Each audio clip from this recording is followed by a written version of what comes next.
पूरी लाइफ अपनी डिपेंड करती है चॉइसेस पे, हम लाइफ में क्या चूज करते हैं। एक बच्ची आती है कैबिन में और कैबिन में आके बोलती है कि सर मुझे आपसे ना कुछ पर्सनल बात करनी है। उसने जो मुझे बात बोली ना कि सर इस बार मुझे किसी भी कीमत पे करना है, मैं बोझ नहीं हूँ, इससे अच्छा कि टाइम वेस्ट कर रहे हो, पैसा वेस्ट कर रहे हो, क्यों ना शादी के लिए पैसा इकट्ठा किया जाए, या तो जान लगा दो या फिर जाने दो।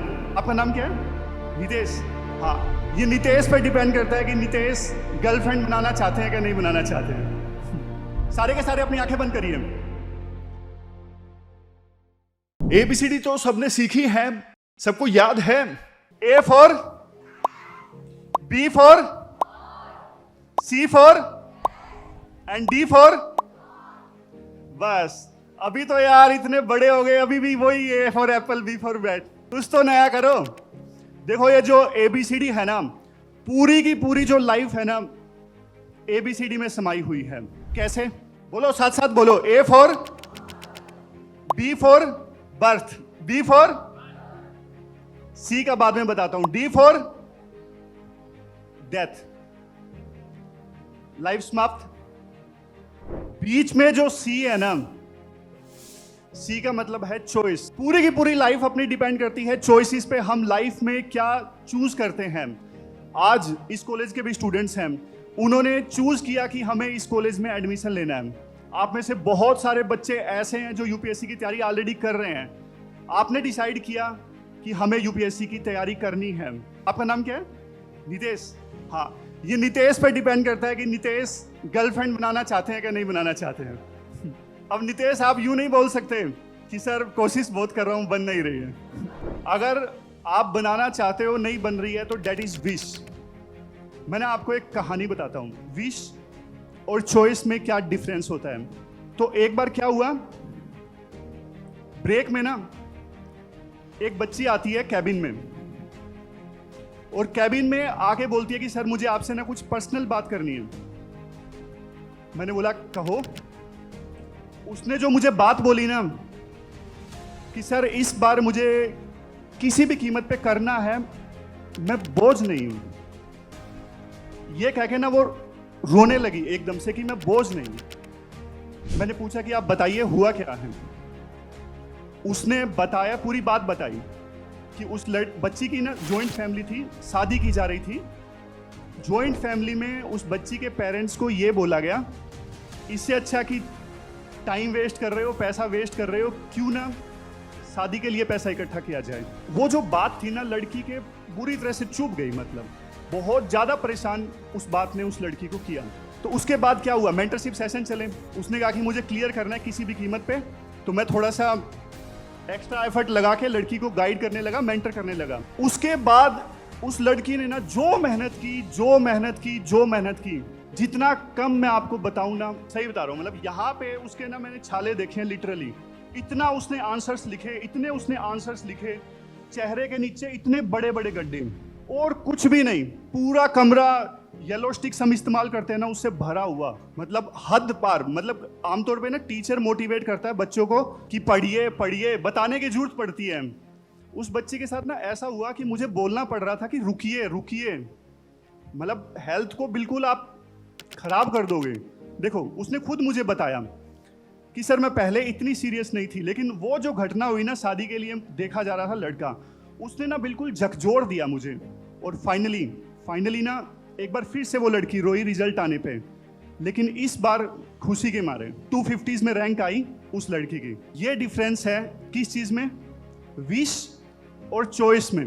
देखो विश और चॉइस में ना एक चीज का डिफरेंस है, वो है डिसिप्लिन। पहले वो ना उस लड़की ने शायद उतना डिसिप्लिन नहीं शो किया था, लेकिन बाद में जो उसने शो किया ना, वो डिसिप्लिन है। इसीलिए मैं आपको बोल रहा हूं, ये हम पे डिपेंड करता है।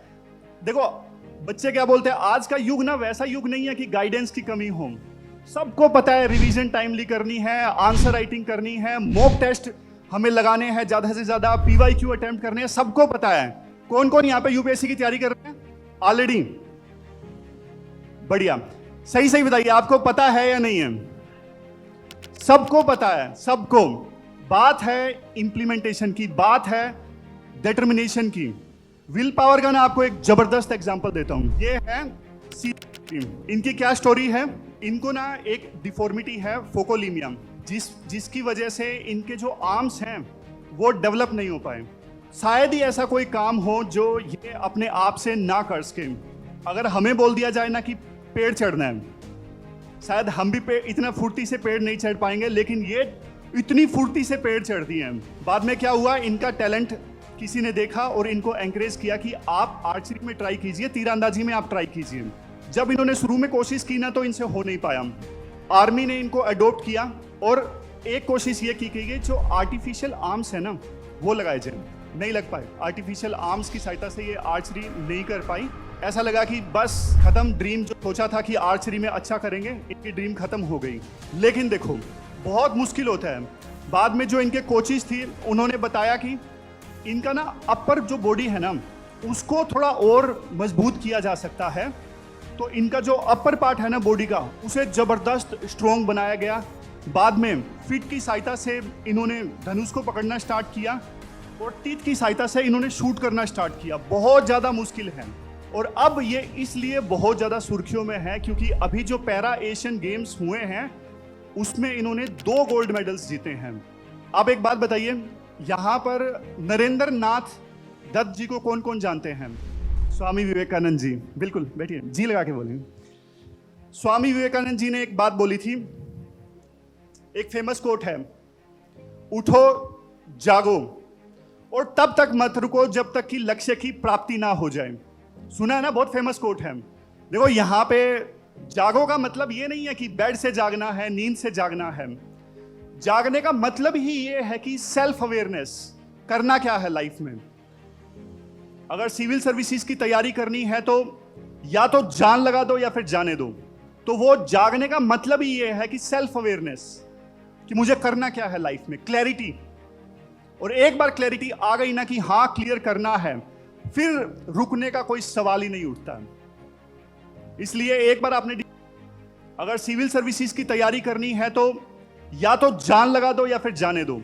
सारे के सारे अपनी आंखें बंद करिए, आप भी करिए ऊपर यार। Pink elephant, pink elephant, dog, Poonam Pandey, बस खोल लीजिए। अब एक बात बताओ, किस किस ने मन में पिंक एलिफेंट के बारे में सोचा? ऑलमोस्ट सबने।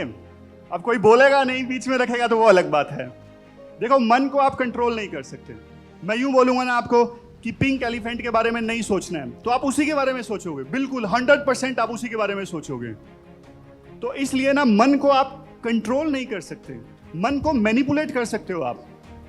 हमारे माइंड में ना हमेशा 2 टाइप के थॉट्स आते हैं। ऐसा कभी नहीं होता, मतलब जो बहुत ज़्यादा मेडिटेशन कर लेते हैं ना वो मन को कंट्रोल कर लेते हैं कि कुछ भी थॉट्स माइंड में नहीं आ रहे हैं। अदरवाइज ना हमेशा हमेशा आप एक बात याद रखिएगा, कुछ ना थॉट्स हमारे माइंड में आते ही रहेंगे। कभी ऐसा होता ही नहीं कि माइंड विचारों की जो प्रोडक्शन है उसे खत्म कर दे, कभी नहीं हो सकता ऐसा।